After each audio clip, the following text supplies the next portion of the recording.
새해 일출을 보기 위해 저는 정동진으로 향하는 기차에 몸을 싣게 되었습니다. 기차를 기다리는 동안 차가운 바람이 코끝을 스쳐갔지만 저는 또 한 번 저희 바람을 하늘에 빌기 위해서 정동진에 방문하러 가는 길이었습니다. 이 길이 매번 수월치는 않습니다. 멀기도 멀고 많은 마음의 짐을 함께 가져가는 길이기 때문입니다. 하지만 꼭 가야만 하는 길이기도 합니다. 왠지 모르겠지만 반드시 정동진에 가야만 할 것 같은 그런 생각들이 저를 매번 이곳으로 이끌고 있습니다. 그래서 이번에도 정동진에 다녀오게 되었죠. 그렇게 기차에 앉아서 멍하니 창밖을 바라보는데 우연히 반대편 좌석에 앉은 젊은 여자와 아이의 얼굴이 보였습니다. 엄마, 나 돈가스 먹고 싶어. 조금만 있다가 먹자. 기차에서 내리면 맛있는 사줄 테니 좀 참아. 꼬맹이와 대화를 하는 젊은 엄마의 모습에 저도 모르게 웃음이 났습니다. 그리고 문득 누군가의 얼굴이 겹쳐 보였습니다. 특히 어린 꼬마 애기에게서 잃어버린 딸의 모습이 겹쳐 보이는 것이었죠. 한때 그랬던 적이 있었습니다.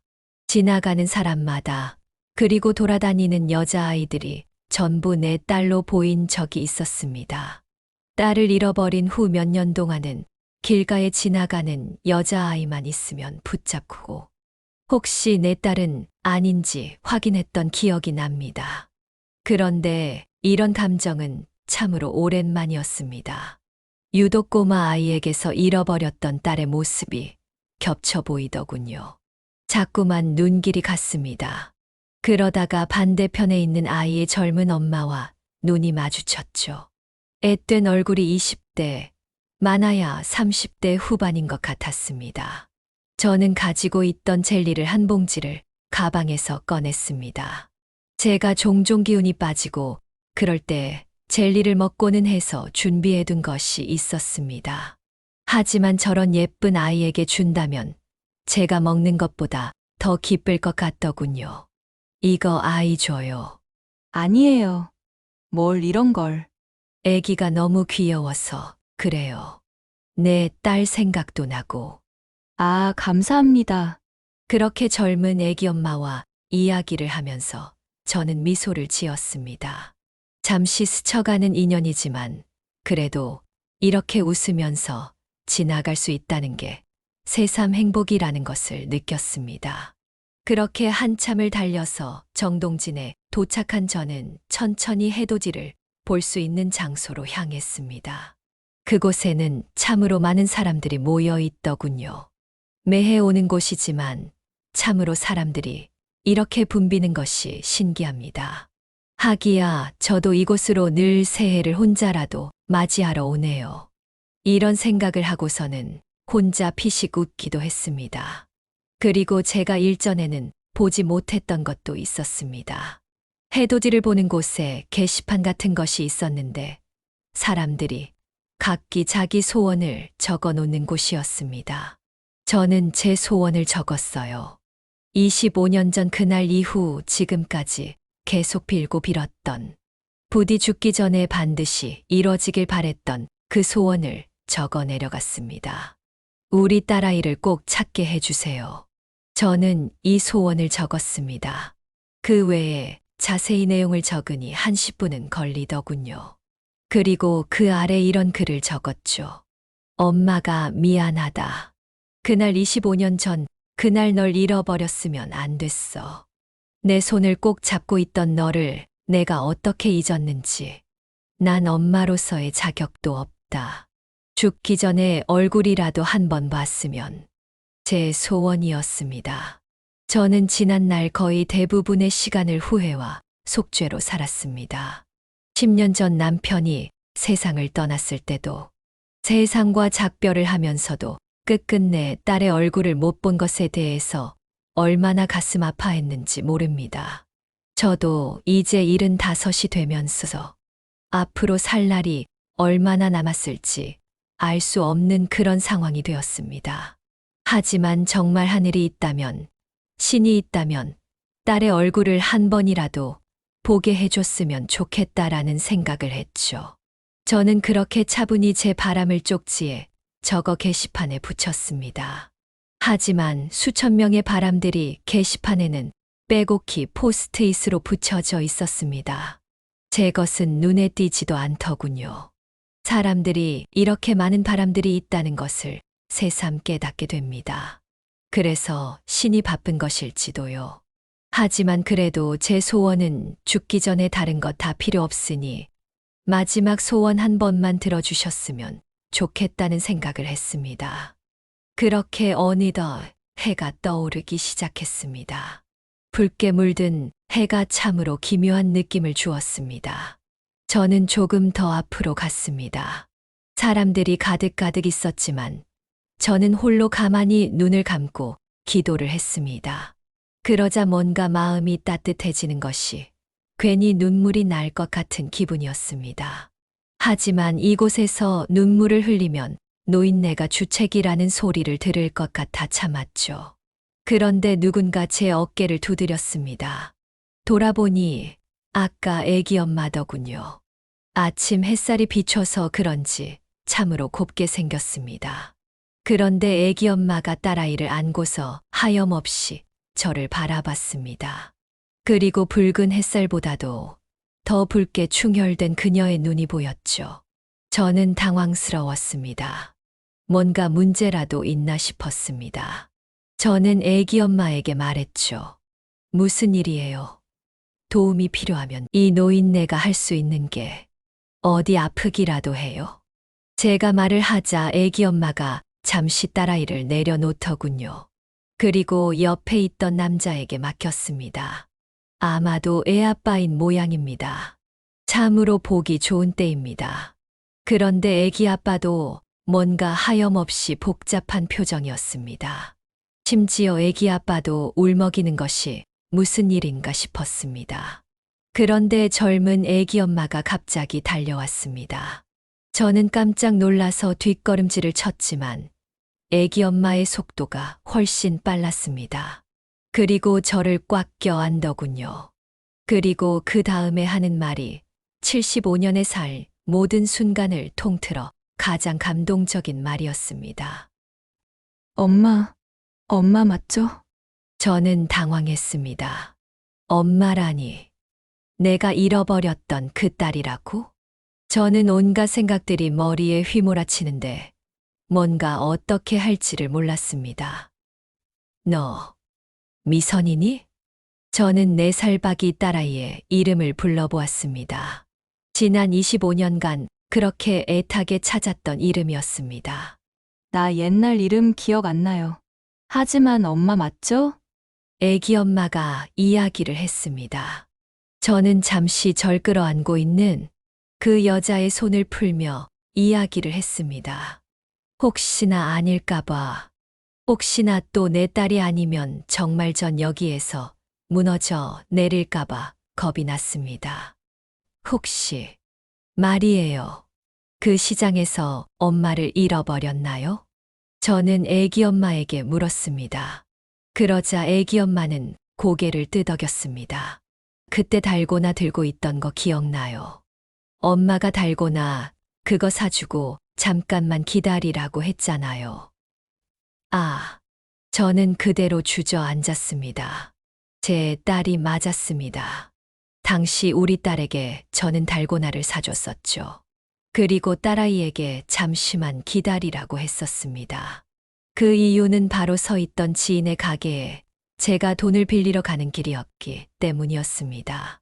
정말 사정사정해서 돈을 꿔야 했기 때문에 딸아이에게 그 모습을 정말 보여주고 싶지 않았습니다. 잠깐 10분이면 될 것이라 생각해서 저는 지인의 가게로 들어갔습니다. 저는 생각보다 수월하게 100만 원이란 돈을 꿀 수 있었습니다.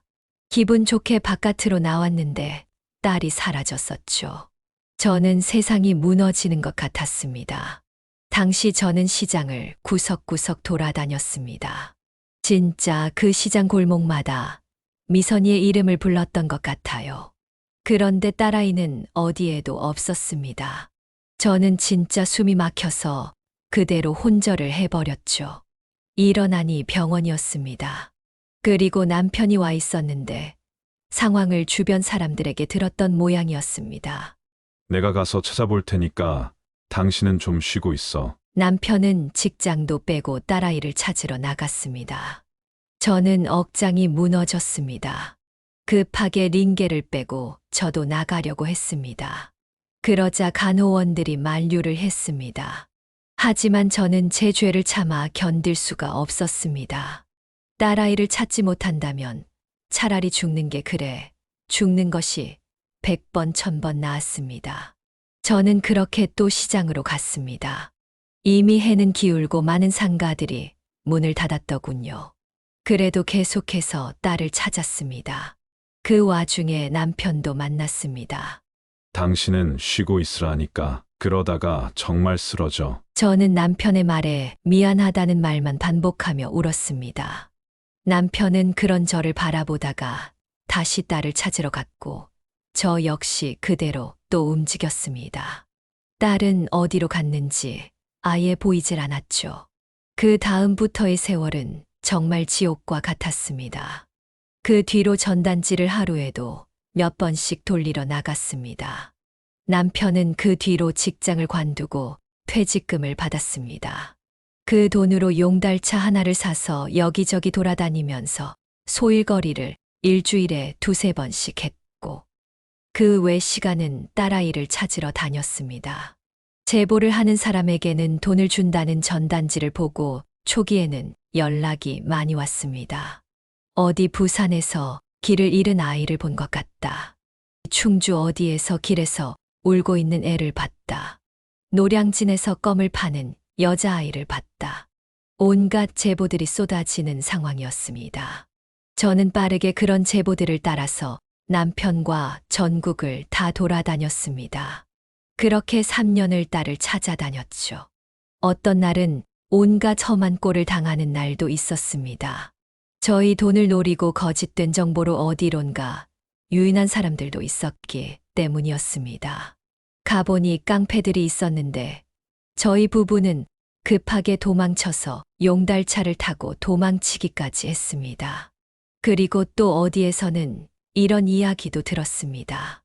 요즘에 애들 사창가에 팔아요. 애들 좋아하는 미친놈들이 있거든. 아니야. 요즘에 그 섬에다가 애들 판다고 하더라고. 섬에 팔면 노예로 기르다가 나중에는 애나 낳고 그렇게 사는 거지. 저기 그 섬 이름이 뭐라고 하더라. 이런 온갖 이야기들은 저에게 충격적으로 들려왔습니다.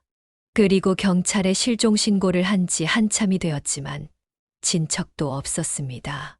몇 년이라는 시간이 지날 동안 몇 번이고 경찰서를 방문해서 제가 들었던 이야기들을 이리저리 설명을 해보았습니다.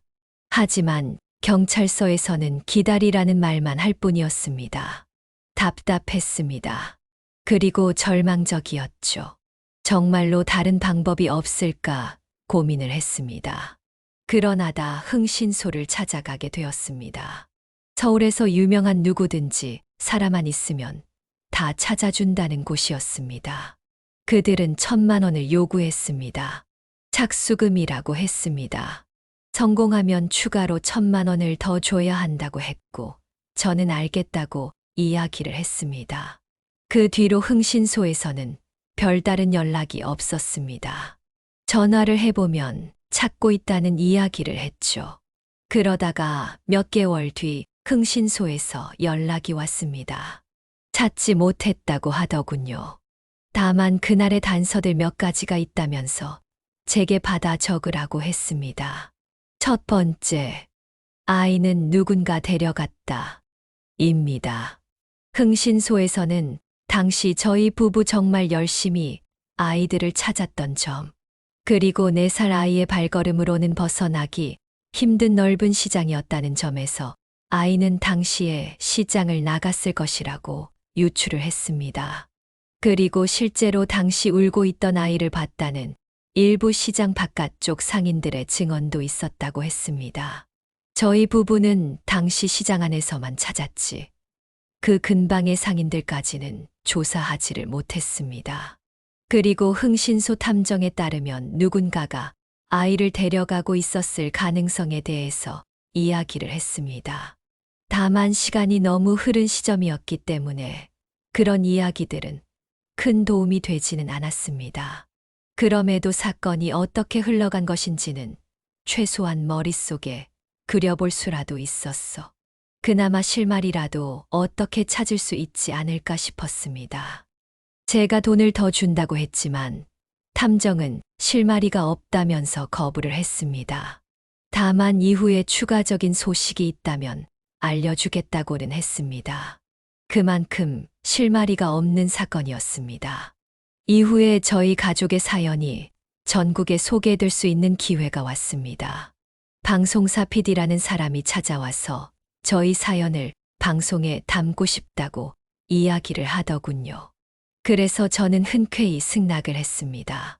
방송국 PD는 저희 남편과 저희 삶을 며칠간 촬영을 했습니다. 저희 삶은 단순했습니다. 저나 남편이 시간이 나면 소일거리를 조금씩 하고 그걸로 생계를 유지했죠. 그리고 나머지 시간은 딸아이의 흔적을 찾으러 전국의 전단지를 뿌리고 다녔습니다. 그렇게 딸아이를 찾아 나섰던 것이 방송국에서 잠깐 반영이 되었습니다. 유명한 프로그램은 아니었지만 제보가 조금이라도 더 오길 바라는 마음이었습니다. 그리고 그 이후 뉴스에도 제보를 해보고 해봤지만 딱히 큰 효과는 없었습니다. 다만 방송국에 방송이 나간 뒤로 다양한 제보들을 전달해 줬는데 참으로 애매한 부분들이 많았습니다. 당시가 벌써 5년, 6년이 지난 시점이었고 딸아이도 이제 초등학교에 들어가 있을 나이가 되었기 때문이었습니다. 그렇게 열심히 딸아이를 찾는데 어느 날 남편이 말하더군요. 이제는 좀 놓자고요. 현실을 살아야 한다고 이야기를 했습니다. 저는 그게 무슨 말이냐며 불같이 화를 냈지만 남편은 그런 저에게 현실을 보라고 말을 했습니다. 집안은 온통 쓰레기 투성이었습니다. 전단지가 가득 쌓여 있었고 방은 언제 청소를 했는지도 기억이 안 났습니다. 그만큼 딸아이를 찾느라 혈안이 되어 있었던 것이죠. 그리고 제 얼굴을 보니 사람 얼굴이 아니었습니다. 머리는 산발이었고 관리도 되지 않은 얼굴은 거의 검은 색에 가까운 색이었습니다. 남편도 마찬가지였습니다. 남편은 건강이 상당히 나빠졌는데 아무래도 병원에 가서 진단을 받아봐야 할 것 같았습니다. 매번 어딘가 아프다며 힘들어 했었는데 남편도 자기 몸을 돌보지 못하며 딸아이를 찾는 데만 신경을 썼기에 그렇게 살아왔던 것이었습니다. 남편의 말대로 저는 현실을 받아들이기로 하였습니다. 그리고 이후에 집안을 정리하기 시작했습니다. 그제야 제가 얼마나 현실을 소홀히 하고 살았는지 느껴졌습니다. 딸을 잃은 슬픔은 말로 헤아릴 수 없지만 더 이상 이렇게 있을 수만은 없었습니다. 물론 저 혼자서 살았다면 아마도 이런 고통에서 벗어날 생각조차 하지 않았을 겁니다. 고통에서 벗어나는 것 자체가 제게는 죄악이니까요. 딸아이를 잃고서는 그것으로부터 벗어나려고 한다. 이것은 제가 용납할 수 없는 일이었을 것입니다. 하지만 남편이 있었습니다. 제가 딸아이를 잊어버리는 바람에 평생 일군 모든 것을 잃어버린 남편이 있었죠. 저는 남편에게도 크나큰 죄인이었습니다. 죽어서도 갚지 못할 죄를 지은 셈이었죠. 그렇기 때문에 남편을 위해서라도 다시 일어나야 했습니다. 이제는 흰머리가 늘어난 남편을 누군가는 돌봐야 하니까요. 남편도 고아로 자라서 힘든 생활을 했던 사람입니다. 그런데 겨우 가족을 만들었는데 제가 다 망쳐버렸죠. 그러니 이제라도 남편을 챙겨야겠다는 생각이 들었습니다. 그렇게 남편에게 밥을 차려주고 일도 나가고 머리도 새롭게 했습니다. 다시 정상으로 돌아가기 위해서였죠. 물론 정상으로 돌아간 척일 뿐이었지만 그래도 효과는 있었습니다. 적어도 이전처럼 완전히 무너져서 폐인처럼 있는 일은 없었기 때문입니다. 하지만 안타까운 부분은 남편은 실제로 몸이 많이 나빠지고 있었다는 것입니다. 혈압도 높았고 당뇨까지 왔더군요. 남편은 약을 먹기 시작했고 그제야 좀 몸이 괜찮아지는 것 같았습니다. 그래서 더욱 남편을 챙기기 시작했습니다. 몸에 좋다는 것을 찾아서 사고 그것을 남편을 위해서 다려서 먹이고 그랬습니다. 제가 해줄 수 있는 것은 그런 것뿐이더군요. 저의 잘못으로 인해서 죽어도 시원치 않을 일이 벌어졌지만 어쨌거나 남편을 돌보기 위해서라도 더욱 정신을 차리게 되었습니다. 그 이후로 전국에 돌아다니는 일들은 그만두었습니다. 이것은 남편이 아니라 제 제안이었습니다. 남편은 하루 종일 운전을 하면서 저를 데리고 전국을 돌아다니며 딸아이를 찾고는 했습니다. 이게 사람으로서는 할 수 없는 짓일 정도로 진짜 말도 안 되게 전국을 돌아다녔습니다. 하지만 더 이상 그렇게 살 수만은 없었습니다. 그 다음부터는 모든 것을 제자리로 돌리기 위해서 노력을 했죠. 그렇게 생활은 정상화되어 가는 듯 했습니다. 하지만 사실 정상인 척을 하고 있었던 것 같습니다. 집 안에 들어오면 우리 부부는 늘 싸늘한 공기를 맞이해야 했습니다. TV를 켜도 또 다른 이야기를 해도 금방 우울함이 찾아왔습니다. 그렇게 몇 년이 흘렀습니다. 그 사이에 몇 번 딸아이의 흔적을 찾으려는 노력은 했으나 사실상 이제는 시간이 너무 흘러서 당시 기억을 가지고 있는 사람들도 거의 없어졌습니다. 그 뒤로 평범하게 살았던 것 같습니다.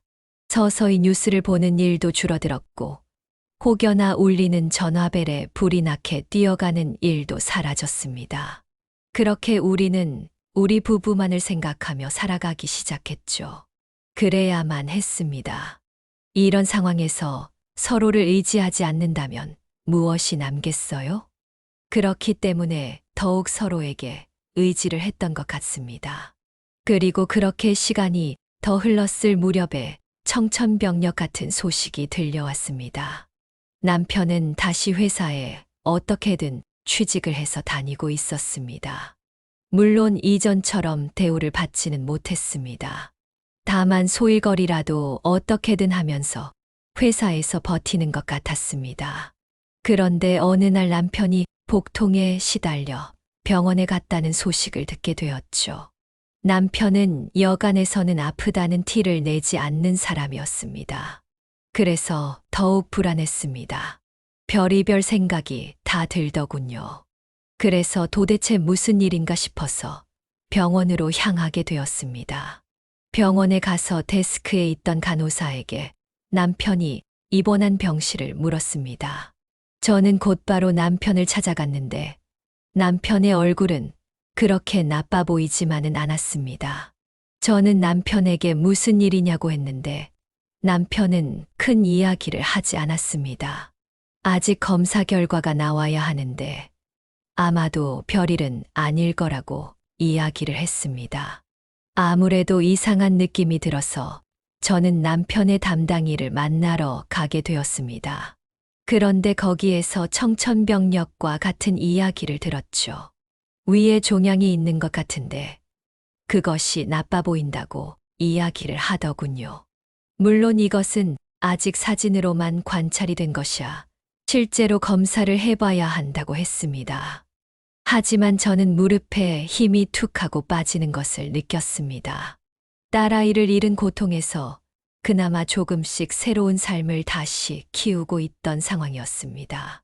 그런데 남편이 만약 떠나버린다면 저도 같이 죽을 것이란 생각을 했죠. 저는 곧장 남편에게 갔습니다. 도대체 어떻게 몸 관리를 했길래 암이에요. 저는 펑펑 울면서 이야기를 했습니다. 그러자 남편은 허허 웃으면서 말했죠. 아직 결과도 안 나왔구만. 거참 의사 선생님도 이야기를 하지 말라니까 하셨네. 남편은 별일 아니라는 듯 이야기를 했습니다. 그리고 남편은 이런 이야기도 했습니다. 만약 말이야, 내가 혹여라도 안 좋아지면은 하나만 약속해 줄 수 있겠어? 남편의 말에 저는 고개를 끄덕였습니다. 뭔들 못 들어줄까 싶었습니다.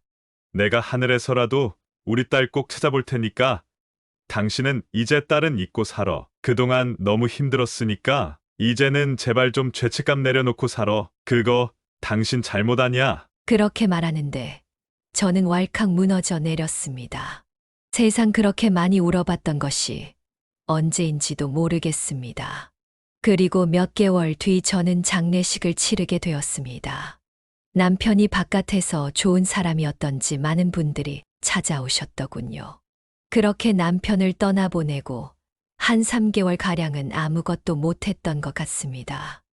음식만 먹어도 토악질이 나오더군요. 그리고 뭘 하고 싶어도 도저히 몸에 힘이 들어가질 않았습니다. 그래서 도통 뭘 제대로 할 수도 없었기에 거의 죽음을 기다리는 사람처럼 누워 있었습니다. 하지만 그대로 있을 수만은 없었습니다. 남편과 약속을 했기 때문이었습니다. 더 이상 과거처럼 살지 않기로요. 그리고 남편이 없이고 꿋꿋이 살아가기로 남편과 약속을 했었습니다. 그래서 저는 일어서려고 노력했습니다. 결국 저는 그렇게 다시 일어섰고 활동을 하기 시작했습니다. 먹고 토하는 한이 있더라도 음식을 씹어 삼켰습니다. 그리고 억지로 몸을 움직이고 TV를 틀고 음악을 듣기도 했습니다. 마치 괜찮은 사람처럼 행동을 했습니다. 모르겠습니다.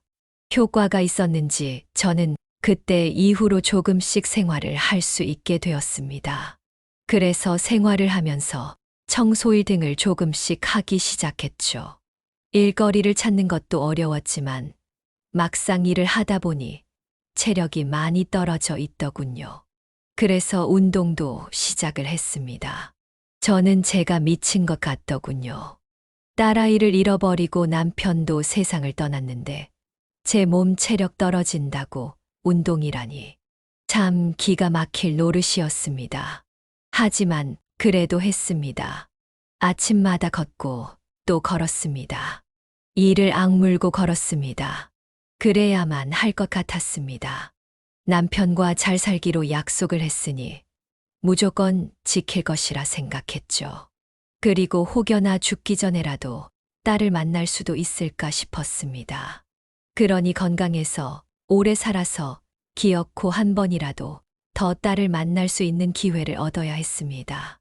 저는 그래서 운동을 하고 소식을 하고 열심히 일을 했습니다. 그리고 그렇게 제 몸이 정상화가 되자 일을 계속할 수 있었습니다. 청소부터 시작해 그릇 닦기 등을 해나가면서 입에 풀칠은 할 수 있었습니다. 그러다가 문득 TV를 무심히 보는데 새해라고 하더군요. 그러면서 정동진의 모습이 나오는 것이 아니겠어요? 저는 그냥 모르겠습니다. 저기에 가야겠다라는 생각이 들었습니다. 왜 가야겠다고 생각이 들었는지는 지금도 모르겠습니다. 그냥 가야겠다는 생각과 함께 저곳에 간다면 뭔가 변화가 있을지도 모른다는 생각을 했죠. 그리고 매해 새해가 찾아올 때마다 홀로 정동진으로 향했습니다. 운전도 할 줄 몰랐기 때문에 버스를 타고 기차를 타고 몇 시간이나 한참 이동해야 했지만 저는 끝끝내 정동진으로 갔습니다. 그리고 떠오르는 해를 보면서 5만 가지 생각이 들었습니다. 반대로 그 5만 가지 생각이 사라지고 정리가 되는 것이 느껴지기도 했습니다.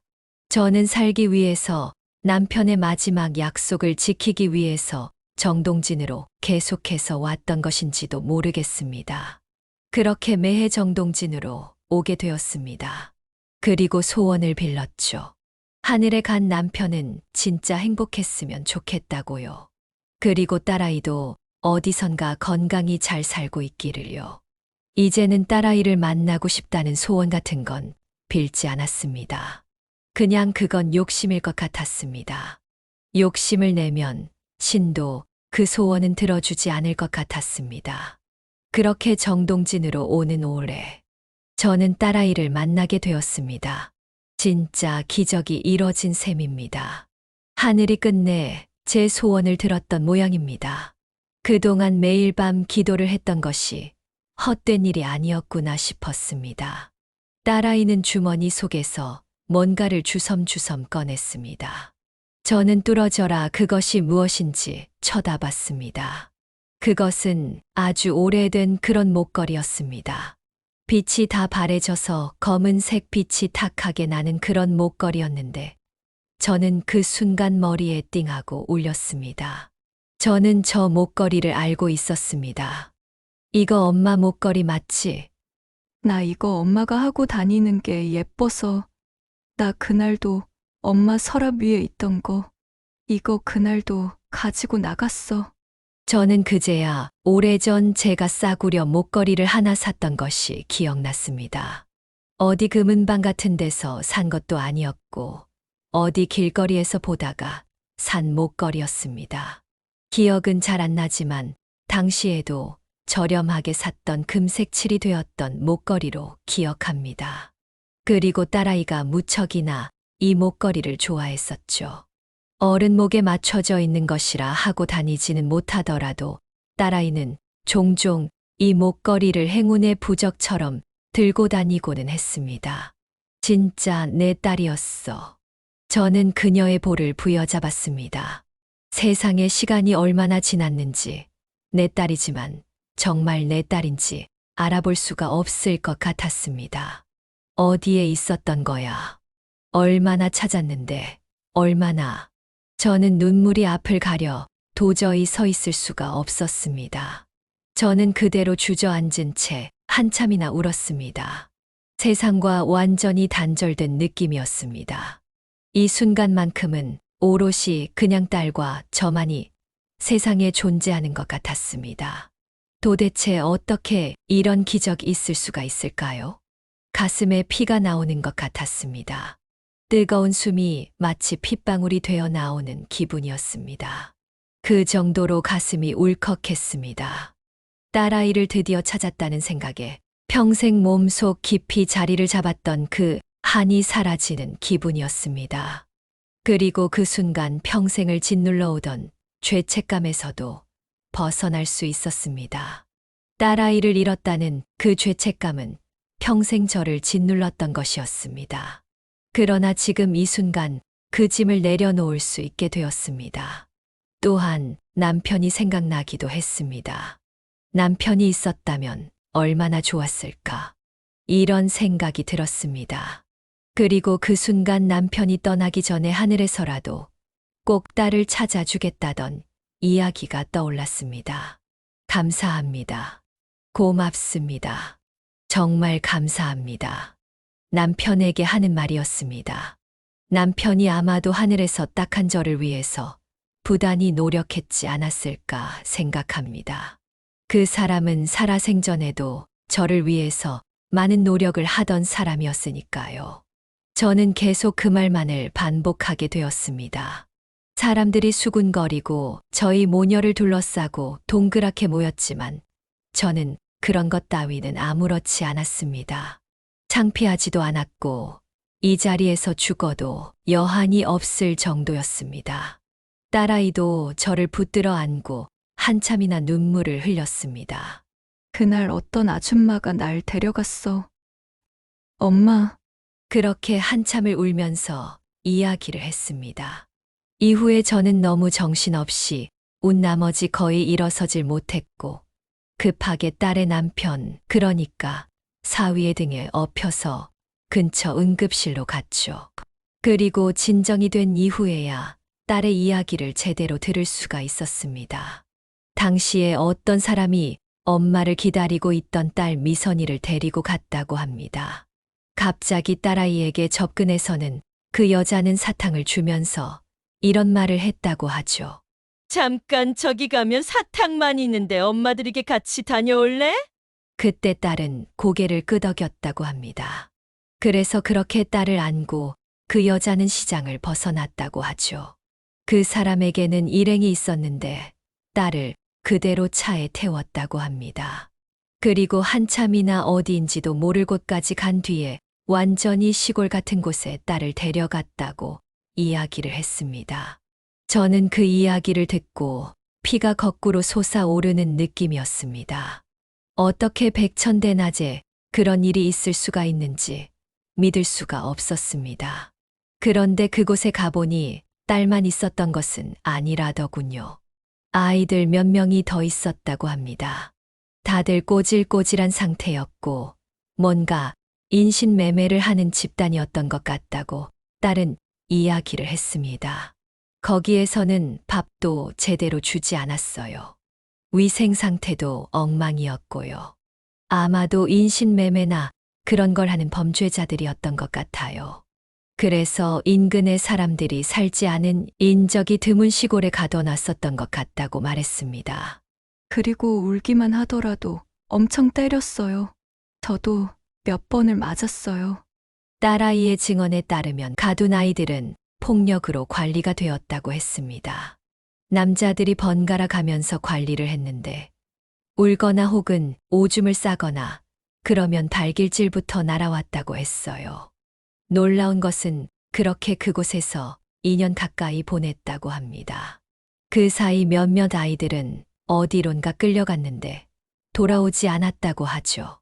당시에 잘 기억은 나지 않지만 이런 이야기를 했었던 것 같다고 합니다. 어디로 팔아라. 저 아이는 건강 상태가 좋지 않으니까 다른 곳에 팔아라. 뭐 이런 이야기들을 그 집단은 나눴다고 합니다. 다만 운이 좋게도 딸아이는 그들에게 끌려가는 일이 없었는데 그때 끌려갔다면 무슨 일이 벌어졌을지 소름이 끼친다고 딸아이는 이야기를 했습니다. 저는 가슴이 메어지는 것 같았습니다. 그런데 어느 날 기회가 왔어요. 그 놈들이 방심을 했던 것이었어요. 그런데 어느 날 망을 보던 남자가 낮술을 하고 옆방에서 잠들었다는 것입니다. 코를 워낙 크게 골아서 옆방에서 잠들었다는 것을 알 수 있었다고 하죠. 거기에 갇힌 지 대략 2년쯤 되었던 시점 같다고 이야기를 했습니다. 그런데 조심스레 문을 열어보니 그날은 문단속이 안 되어 있었더라는 것이었죠. 그래서 딸아이는 다른 아이들과 몰래 그곳을 빠져나갔다고 했습니다. 그때 만났던 아이들은 각기 다른 곳으로 막 도망을 갔다고 했죠. 딸아이는 마을 쪽으로 가지 않았다고 합니다. 마을의 사람들에게 들키면 혹시 이 사람들에게 다시 잡아올까봐 걱정을 했던 것입니다. 실제로 예전에도 도망쳤던 아이들이 있었는데 마을 쪽으로 갔다가 다 잡혀온 적이 한 번 있었다고 했습니다. 그날 도망쳤던 아이들은 온몸이 피투성이가 되도록 맞았다고 했고요. 그리고 이후의 이야기를 들어보니 가까이 있는 집에 살던 노인에게 도와달라고 했는데 그 노인은 도와주는 척 아이들을 다른 방에 가뒀다고 했습니다. 그리고 다른 일당들이 이후에 연락을 받고 온 것인지 다시 아이들을 이곳에 납치해서 데려왔다는 이야기를 들었다고 했습니다. 천인공노할 일이었습니다. 어쨌거나 그런 이야기를 들었던 까닭에 우리 딸 같은 경우 산으로 도망을 쳤다고 했습니다. 그리고 산에서 한 이틀 정도를 보냈다고 했죠. 어른도 그 힘든 산길을 초등학교에 막 들어갈 법한 아이가 들어가서 온갖 고초를 겪어야 했던 것입니다. 다행히도 당시의 계절이 여름이었고 저체온증 같은 것이 오지는 않았던 것이 행운이라고 했습니다. 가다가 개울이 있으면 그 물을 먹고 그랬어요. 그리고 너무 배가 고파서 풀잎을 뜯어먹기도 했었죠. 아이의 이야기를 들으니 남편과 그토록 전국을 돌아다녔는데 못 찾는 이유를 알 것 같았습니다. 그리고 딸아이는 그렇게 산을 넘다가 한 작은 마을을 만났다고 했어요. 그런데 딸아이는 도저히 이곳이 믿을 수 있는 곳인지 알 수 없었다고 합니다. 어린 나이에 워낙 험한 일을 겪다 보니 걱정이 된 것이었죠. 하지만 배고픔은 그런 걱정마저도 사라지게 만들었다고 합니다. 마을로 내려갔어요. 그리고 몰래 부엌에 들어가서 밥을 미친 듯이 훔쳐 먹었어요. 정말 너무 배가 고파서 죽기 직전이었거든요. 그런데 그때 발각이 되고 말았다고 했어요. 어떤 할머니가 나타나서 딸아이를 잡았다고 합니다. 그리고 딸아이의 자초지정을 듣더니 맛있는 음식을 차려줬다고 했습니다. 정말 몇 년 만에 따뜻한 밥을 먹었던 딸아이는 엄청 울었다고 했습니다. 그래서 그곳에서 며칠을 보냈다고 했어요. 그러다가 어느 날 우체국 직원이 찾아왔는데 딸아이 이야기를 했다고 합니다. 우체국 직원은 딸을 보육기관에 연락해서 보내야 한다고 말했습니다. 그렇게 보육기관과 연락이 닿았고, 보육기관에서는 딸아이의 신상을 찾아보는 것 같았지만, 딱히 단서가 없었고, 워낙 어릴 때 딸아이가 실종이 되었기에 기억하는 지명들이 없어서 고향도 짐작을 못했다고 합니다. 인상착의 등으로 문의를 해보려고 했지만, 당시 딸아이는 이미 몇 년이나 지난 상태였고, 다른 옷을 입고 있었기 때문에 정확하게 찾는 것도 불가능했었다고 하죠. 물론 딸아이가 이런저런 이야기를 해주었지만 보육기관의 직원들은 별로 귀담아 듣는 것 같지도 않았다고 했습니다. 참으로 기가 막힐 노릇이었죠. 지금이야 세월이 좋아서 그렇지 예전에는 정말 실종되는 아동들이 많았습니다. 지금도 한 해 2만 7천 건 이상의 실종 아동이 발생하죠. 그 중에 무려 27명은 1년 이상 실종된 장기 실종 아동들입니다. 지금처럼 첨단의 시대를 달리는 시기에도 찾지 못하는 아동들이 있습니다.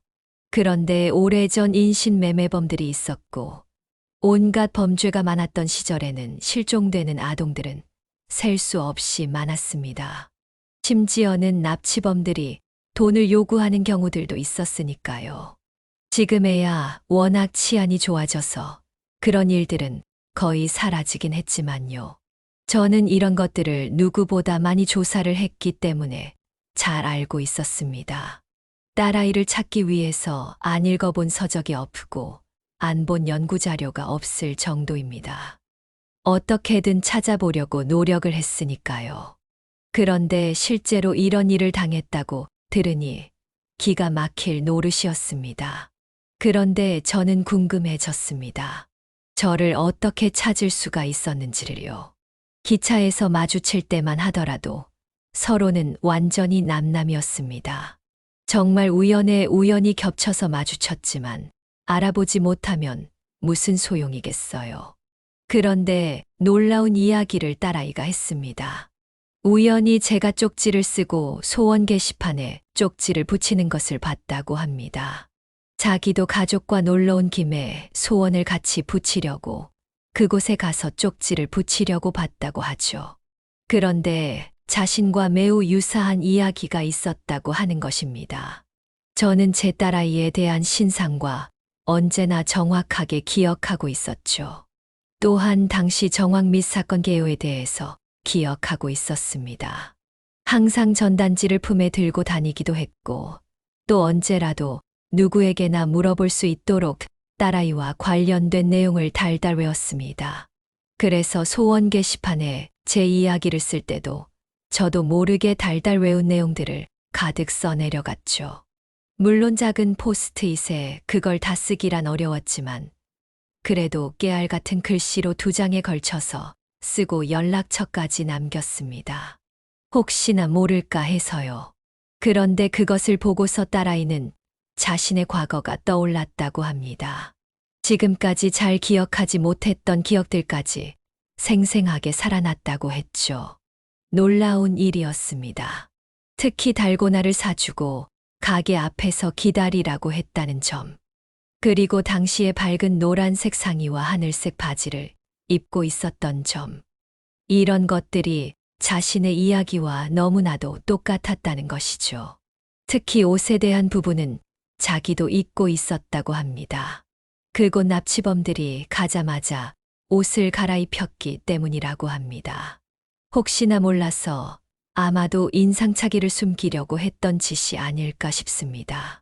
그런데 딸아이가 제 쪽지를 본 순간 그날의 기억이 선명하게 떠오르면서 노란색과 하늘색 바지를 입고 있었다는 것이 떠올랐다는 것이죠. 기적과도 같은 일이었습니다. 그리고 무엇보다 가장 확실한 증거는 목걸이이기도 했죠. 물론 그것만으로는 모든 것을 증명할 수는 없었죠. 그래서 DNA 검사가 필요했습니다. 저는 그 이후 딸이 실제로 맞는지 DNA 검사를 하기로 했습니다. 정황상 모든 것이 맞기는 했습니다. 하지만 그럼에도 만에 하나를 위해서 DNA 검사를 하기로 했죠. 혹여나 그 아이의 기억이 다른 아이들의 상황과 겹쳐서 헷갈릴 수도 있기 때문입니다. 실제로 많은 아이들이 충격을 받으면 기억이 왜곡되는 경우가 많습니다. 저는 이것을 딸아이를 잃고 나서 아동심리학을 공부하면서 알게 된 정보입니다. 딸아이의 동선을 조금이라도 파악해보고자 아동심리학까지 공부를 했었죠. 눈앞에서 본 사건을 자신의 사건으로 인지를 한다던가 혹은 완전히 다른 상황으로 인식하기도 합니다. 아이들은 그만큼 아직 성장하지 못했고 또 충격에 취약한 존재입니다. 그래서 아이가 충격을 받으면서 기억과 정신이 왜곡이 되는 상황들이 벌어질 수도 있습니다. 다만 저의 목걸이를 가지고 있었기 때문에 진짜 딸이지 않을까 이런 생각은 했습니다. 그래도 만약 다른 이의 딸이라면 우연히 그 목걸이를 넘겨받거나 주었을 가능성도 배제하지는 않았습니다. 눈앞에 있는 사람이 또 누군가는 딸이라면 혹은 정말로 그렇다면 그의 부모님을 찾아줘야겠죠. 저와 같은 일을 겪을 누군가를 위해서요. 저는 그렇게 모든 가능성을 생각했습니다. 지난 수십 년의 세월을 기다렸던 일이었습니다. 그러니 DNA 검사를 하는 며칠을 못 기다릴까 싶었죠. 하지만 그 며칠이 몇 년처럼 느껴지는 것 같았습니다. 그런 마음으로 DNA 검사를 기다렸습니다. 모든 가능성을 열어두었습니다. 그리고 DNA 검사지를 받아드는 순간 우리가 가족이라는 것을 알 수 있었습니다.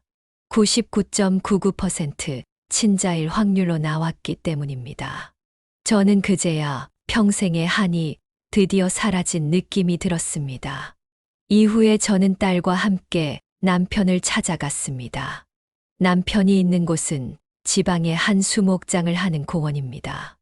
남편은 항상 고향 이야기를 많이 했었기에 남편이 좋아하는 곳에 묻히는 것이 좋겠다 생각을 했고 그곳에 남편을 모셨습니다. 딸아이가 그곳에서 한참을 울더군요. 물론 아버지에 대한 기억은 거의 없다고 합니다. 워낙 어렸을 때 헤어졌으니까요. 다만 그나마 찾은 가족인데 돌아가셨다고 하니 억장이 무너지는 것이 이해가 갔습니다. 그리고 이후에 몇 주가 지나 그제야 우리는 서로 이야기를 나눌 수 있었습니다. 딸아이는 보육원에서 지내면서 열심히 공부를 했다고 합니다. 공부를 열심히 해서 경찰이나 법률가가 되는 게 꿈이었다고 해요. 왜냐하면 자신이 어린 시절 경험했었던 그 일들이 너무나도 끔찍했기에 다시는 그런 일을 겪고 싶지 않아서라고 했습니다. 실제로 딸아이는 법학과를 나와서 법률사무소에 입사를 했다고 합니다.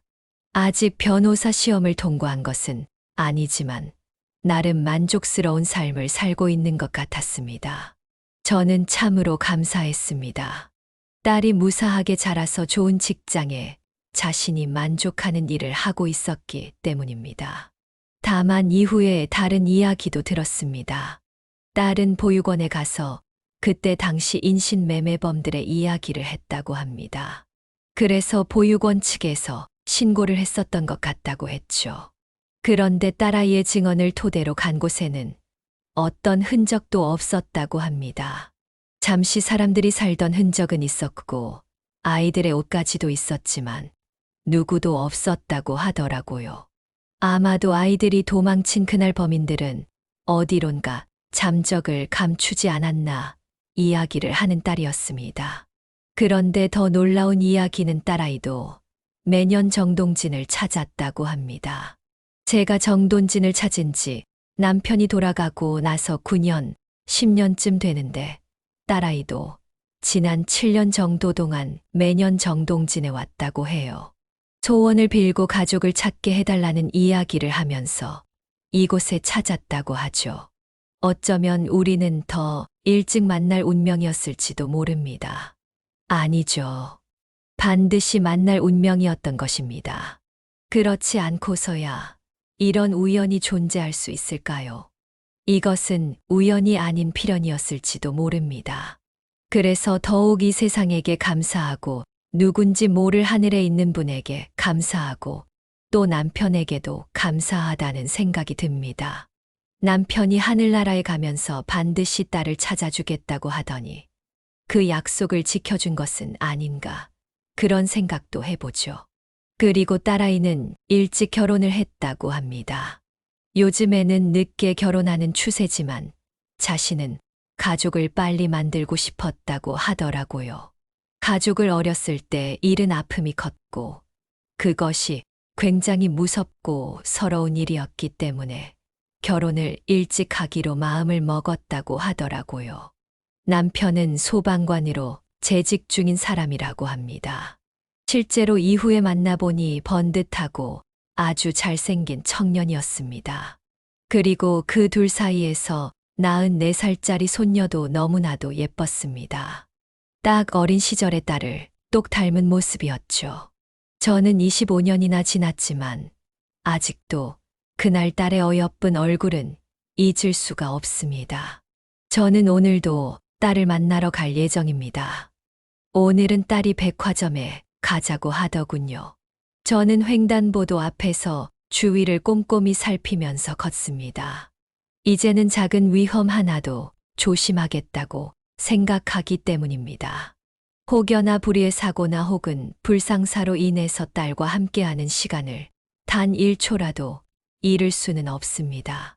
저는 더욱 건강해질 것이고 꼬박꼬박 병원에 가서 몸 상태를 체크할 생각입니다.